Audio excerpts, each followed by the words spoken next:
তাহলে আমরা কি করতে পারি? আমরা যদি এই 2000 টাকা থেকে 4 ভাগের 1টা ভাগ টাকা নেতা কর্মীর জন্য রাখি 500 টাকা, তাহলে আপনারা তাহলে ওই 10 জনে তখন কি 50 টাকা করে কম পাবেন।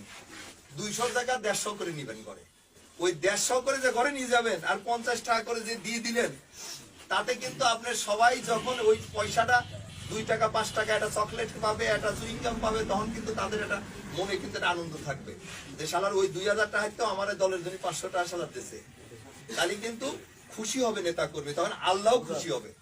আর এই যে আপনি যে 150 টাকা ঘরে নিয়ে গেলেন, ওইটার কিন্তু একটা শান্তিও থাকবে আলাদা, তখন আর ওইটাকে অভিশাপ দিবেন। আমি কি কথাটা বোঝাতে পারছি আপনাদের?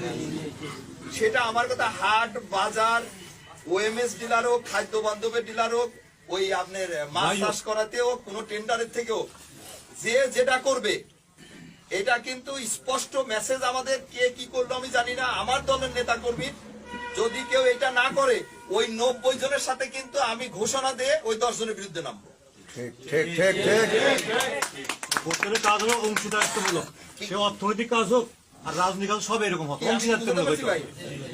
আমি কিন্তু তখন ওই 90 জনের কাতারে যায় তখন কিন্তু বিদ্রোহ করবো আপনাদের সাথে।